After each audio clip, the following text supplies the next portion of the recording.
섬유근육통의 통증 원인은 분명합니다. 전신의 힘줄과 인대가 굳고 뼈가 틀어지고 혈관이 막혀서 하루 종일 통증에 시달리게 되는 난치병입니다.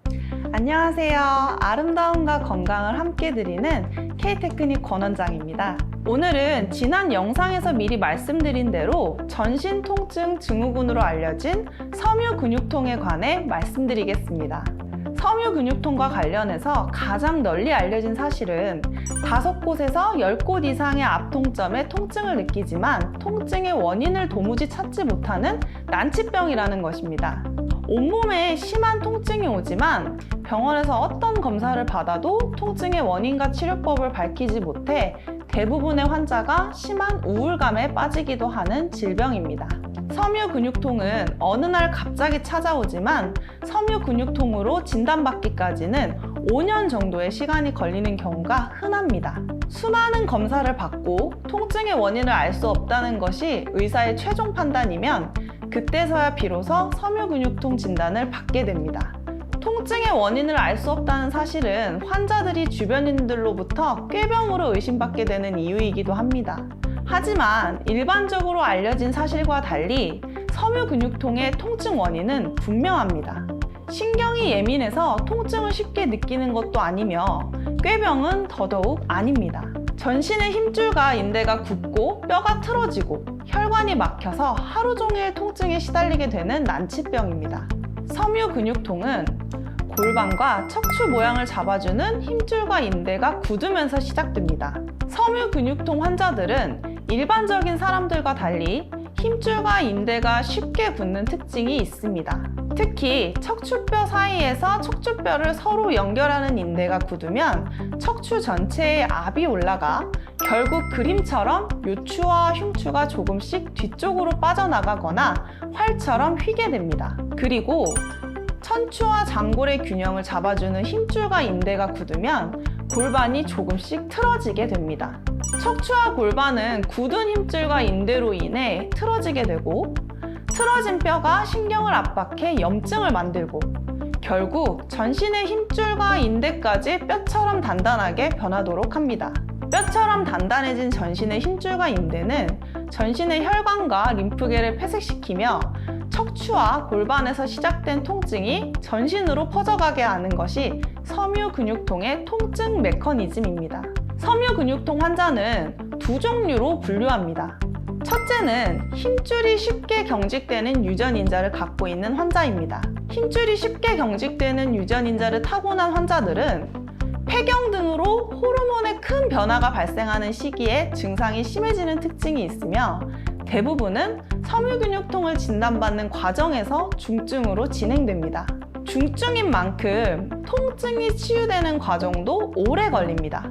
두 번째는 심한 스트레스로 인해 힘줄이 쉽게 경직되는 체질로 바뀌는 과정에 있는 환자입니다. 스트레스로 인해 체질이 바뀌는 과정에 있는 환자들은 시기적 특징 없이 심한 스트레스를 겪으며 증상이 심해집니다. 비교적 짧은 시간에 통증이 치유되는 경우입니다. 통증이 시작되는 과정은 조금 다르지만 통증을 치유하는 과정은 똑같습니다. 먼저 첫 번째로 골반을 바로 잡아야 합니다. 지금 보이는 골반의 모양이 가장 이상적인 골반의 모양입니다. 골반을 바로 잡는다는 것은 여기 보이는 천추의 균형을 바로 잡는 것입니다. 천추의 위쪽에 있는 요추에서 빠져나온 신경과 천추에서 빠져나온 신경이 합쳐져서 이렇게 엉덩이를 거쳐 다리로 내려가는 좌골신경이 됩니다. 그러므로 천추의 모양이 나빠지면 골반을 지나는 신경에 통증이 오게 됩니다. 천추의 균형은 육안으로도 쉽게 파악할 수 있지만 천추를 만져보거나 다리의 길이를 재보면 조금 더 확실하게 파악할 수 있습니다.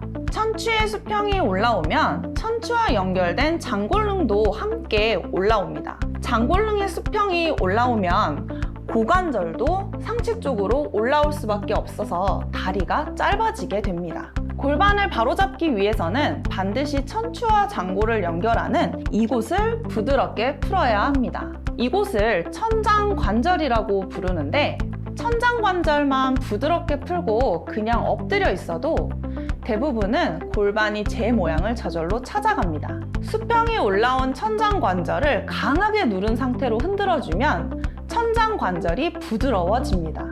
그리고 청골과 장골을 누르며 청골의 균형을 맞추면 됩니다. 청골의 균형이 잘 맞춰지면 좌골신경이 편안해지고 좌우 엉덩이 근육의 길이가 같아져서 엉덩이 근육이 부드러워지므로 엉덩이 근육의 강직도를 확인하며 교정을 하면 됩니다.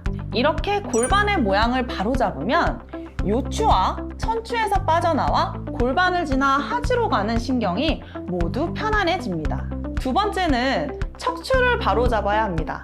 척추뼈를 연결하는 인대가 굳으면 척추뼈가 조금씩 뒤로 밀려나고 활처럼 휘어서 신경을 압박하게 됩니다. 척추의 모양을 바로잡기 위해서는 반드시 골반을 먼저 바로잡아야 합니다. 골반의 모양을 바로잡으면 척추 전체에 압이 떨어져 척추의 모양을 바로잡기가 수월해집니다.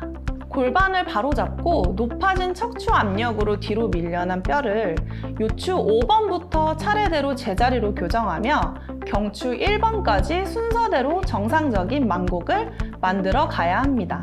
이렇게 틀어진 척추 마디를 하나하나 꼼꼼하게 바로잡으면 모든 말초신경이 편안해집니다. 요추를 바로잡으면 골반으로 향하는 신경이 편안해지고 흉추를 바로잡으면 등과 어깨가 편안해지고 경추를 바로잡으면 경동맥과 추골동맥의 혈류가 원활해지고 목에서 팔로 향하는 상완신경총과 혈류를 원활하게 만들어 목과 팔이 편안해집니다. 세 번째는 턱관절과 두개골을 바로잡아야 합니다. 턱관절이 비대칭이면 얼굴의 근육이 굳어서 얼굴을 지나는 외경동맥의 혈류와 뇌신경을 압박해 얼굴 기관에 통증이 오게 합니다. 그리고 두개골이 비대칭이면 목 근육이 굳어서 내경동맥의 혈류를 어렵게 하고 측두에 뇌압이 올라 뇌신경이 예민해지고 이명, 편두통 등이 발병하게 됩니다. 비대칭 턱관절은 아래턱이 벌어져 제자리에서 벗어났다는 것을 의미합니다. 그러므로 벌어진 턱관절은 제자리로 돌아가면 다시 좁아져 얼굴도 작아지고 얼굴로 향하는 혈류와 뇌신경이 편안해집니다. 그리고 비대칭 두개골은 좌우 측두의 균형을 잡아야 합니다. 좌우 측두의 균형을 바로잡으면 흉쇄 유돌근을 비롯한 목의 근육이 편안해져서 경동맥의 혈류가 좋아집니다. 또한 측두의 뇌압이 떨어져 뇌신경이 편안해지고 편두통과 이명이 사라집니다. 네 번째는 입을 닫고 코로 호흡해야 합니다. 입을 닫고 코로 호흡하기 위해서는 콧뼈를 바르게 해서 비강이 막히지 않도록 해야 하며 기도를 부드럽게 만들어 가래가 기도를 막지 않도록 해야 합니다. 비염 환자처럼 어릴 때부터 코뼈가 내려앉아 비강이 좁아진 경우도 흔하지만 대부분은 30대 이후부터 코뼈가 내려앉아 비강이 좁아집니다. 코뼈는 두개골의 일부이며 콧볼은 두 개의 연골로 구성되어 있습니다. 콧뼈를 바로잡는 것은 콧뼈와 내려앉은 콧볼을 바로 맞추는 것입니다. 콧뼈와 콧볼이 바로 맞춰지면 콧날도 오똑 서고 비강도 넓어져 호흡이 수월해집니다. 기도는 앞쪽 목의 근육, 연골, 갑상샘 등으로 덮여 있습니다. 기도를 부드럽게 하기 위해서는 근육을 부드럽게 풀어서 앞쪽 목을 지나는 혈관과 신경을 편안하게 만들어야 합니다. 혈류가 좋아지고 신경이 편안해지면 비로소 딱딱해진 기도를 부드럽게 만들 수 있습니다.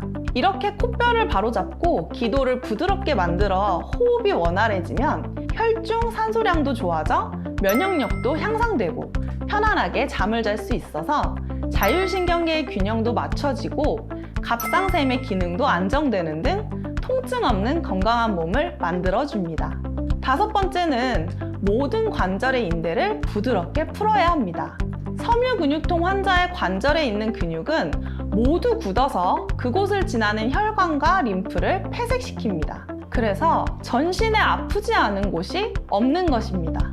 그러므로 어깨부터 팔꿈치, 손목, 손가락 관절까지 모두 꼼꼼히 굳은 근육을 풀어야 어깨에서 팔을 지나 손가락까지 연결된 혈관과 림프의 흐름이 원활해져서 팔이 편안해지며 고관절부터 무릎, 발목, 발가락까지 꼼꼼하게 굳은 근육을 풀어야 엉덩이에서 다리를 지나 발가락까지 연결된 혈류와 림프의 흐름이 원활해져서 다리가 편안해집니다. 6번째, 복부를 부드럽게 풀어야 합니다. 인체의 모든 통증은 복부에서 시작됩니다. 복부의 내장기관은 소화 활동은 물론이고 우리 몸이 따뜻해지도록 피를 데워주고 대부분의 면역 기능을 담당하는 곳이어서 통증 치유의 근본적인 곳입니다. 복부가 편안하면 온몸이 편안하고 복부가 불편하면 온몸이 불편합니다. 그러므로 복부는 위장관을 부드럽게 풀어 위장관의 기능이 원활하도록 하는 것은 물론이고 복부의 혈류와 림프의 흐름을 원활하게 만들어야 합니다. 위장관의 기능에 문제가 있거나 혈류와 림프의 흐름이 원활하지 못한 곳은 단단하게 굳어 있으므로 그런 곳을 부드럽게 풀어주면 됩니다.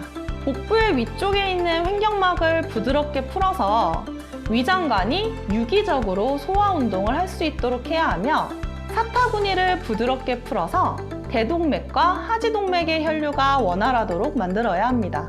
이렇게 위장관을 탄력 있게 만들고 혈류와 림프의 흐름을 원활하게 만들면 소화 기능의 향상으로 변비 등을 예방하고 체온은 따뜻해지고 면역력이 증가해서 빠른 속도로 전신의 통증이 치유됩니다. 이외에도 섬유근육통 환자는 치유해야 할 통증 부위가 전신에 산재되어 있기 때문에 온몸을 개조해서 완전 다른 사람을 만든다는 각오로 꾸준하게 관리해야 비로소 호전되는 것이 섬유근육통입니다. 아픈 곳이 10곳이면 최소한 200곳 이상의 통증 원인을 찾아 꼼꼼하게 치유해야 합니다. 수백 군데의 모든 뼈, 근육, 신경, 혈관, 림프를 하나하나 꼼꼼하게 치유하는 것이 쉽지는 않지만 반드시 그렇게 해야 합니다. 그렇게 하지 않고 어느 한 부위라도 소홀히 관리하면 절대 호전되지 않습니다. 전신에 아프지 않은 곳이 없고 근육이 쉽게 굳는 체질이 바뀔 때까지 꾸준한 치료가 필요한 질병이지만 남들보다 조금 더 건강관리에 신경 써서 지긋지긋한 통증에서 벗어나시기 바랍니다. 다음 시간에는 편두통의 원인과 치유법에 관한 내용으로 다시 돌아오겠습니다. 오늘의 내용이 도움이 되었다면 구독과 좋아요 부탁드려요. 안녕하세요. 아름다움과 건강을 함께 드리는 K-테크닉 권원장입니다. 오늘은 심한 염증으로 척추 인대가 뼈처럼 굳어 척추가 활처럼 휘게 되는 강직성 척추염에 대해 알아보려고 합니다. 강직성 척추염은 20대에서 40대에 주로 발병하는데 20살 전후의 발병 빈도가 가장 흔합니다.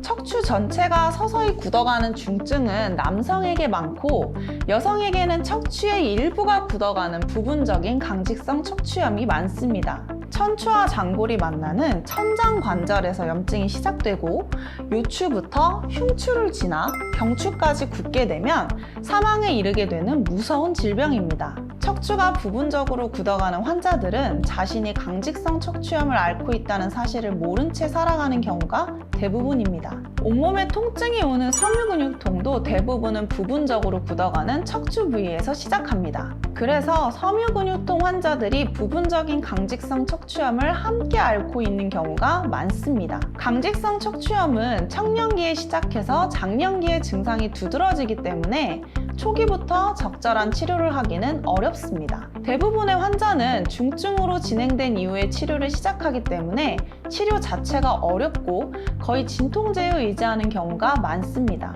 중증으로 진행된 척추는 활처럼 등 쪽으로 휘어 있고 척추 뼈마디의 구분이 쉽지 않습니다. 대부분 골반부터 흉추까지 심하게 굳어 있고 경추만 겨우 굳지 않은 상태이므로 서둘러 척추를 유연하게 만들어야 합니다. 어떤 치료도 소용없을 것 같이 단단하게 경직된 척추도 죽은 나무에 싹을 틔우는 정성으로 관리하면 조금씩 제 모습을 찾아갑니다. 돌처럼 단단하게 굳은 척추를 되살리는 K-테크닉의 강직성 척추염 관리법은 다음과 같습니다. 첫 번째, 경추와 상부 흉추를 유연하게 만들어야 합니다. 앞에서 말씀드렸듯이 경추까지 경직되면 강직성 척추염 환자는 사망합니다. 그러므로 가장 먼저 경추와 상부 흉추를 유연하게 만들어 뇌와 연결된 척수신경이 편안하게 경추를 통과할 수 있도록 해야 합니다. 경추와 상부 흉추가 편안해지면 급한 불은 끈 셈이므로 나머지 골반과 요추, 하부 흉추 등은 서두르지 말고 꼼꼼하게 관리하면 됩니다. 두 번째, 천장관절을 유연하게 만들어야 합니다. 천장관절은 강직성 척추염이 시작된 곳이므로 반드시 유연하게 만들어야 합니다. 천장관절이 굳으면 상체와 하체가 분리되지 않고 한 덩어리가 되어 움직임이 둔해집니다. 하지만 천장관절이 유연해지면 비로소 상체와 하체를 따로따로 유연하게 움직일 수 있습니다. 세 번째, 요추부터 흉추까지 올라가며 한마디씩 유연하게 만들어야 합니다. 요추와 흉추를 한꺼번에 유연하게 만들 수는 없습니다. 요추 5번부터 한마디씩 꼼꼼하게 관리해야 겨우 조금씩 유연해집니다. 네 번째, 경추와 상부 흉추를 더욱 세밀하게 바로잡고 앞쪽 목 근육을 부드럽게 풀어야 합니다. 경추와 상부 흉추를 바로잡고 앞쪽 목 근육을 부드럽게 풀어야 목의 혈류가 원활해지고 목을 상하 좌우로 편안하게 움직일 수 있습니다. 다섯 번째, 어깨, 고관절, 무릎, 발목 등의 굳은 힘줄을 부드럽게 풀어야 합니다. 강직성 척추염 환자는 척추 인대만 경직되는 것이 아니며 모든 관절의 힘줄이 경직됩니다. 그러므로 모든 관절의 힘줄을 부드럽게 풀어야 온몸의 혈류와 림프의 흐름이 원활해지고 몸이 가벼워집니다. 이처럼 강직성 척추염 환자의 건강관리법은 다른 질병에 비해 단순합니다. 하지만 척추뼈를 비롯한 전신의 모든 힘줄이 너무 단단하게 굳어있기 때문에 관리 과정이 매우 힘든 질병입니다. 그렇지만 정성을 다해 관리하면 조금씩 척추가 움직이고 몸이 자유로워집니다. 물론 몸을 힘들게 하지 말고 꾸준히 관리해야 하는 불편함은 있지만 척추가 조금씩 유연해지고 전신의 근육이 부드러워지면 조기에 사망하는 두려움에서 벗어나 건강한 사람들처럼 보통의 일상을 누리며 살아갈 수 있습니다. 오늘은 척추가 돌처럼 굳어가는 강직성 척추염을 관리하기 위한 K-테크닉 건강관리법을 알아보았습니다. 다음 시간에는 출산 이후부터 물만 먹어도 살이 쪄서 걱정하는 여성들을 위해 물만 먹어도 복부 비만이 생기는 원인과 관리 방법에 대한 내용으로 돌아오겠습니다. 오늘의 내용이 도움이 되었다면 구독과 좋아요 부탁드려요.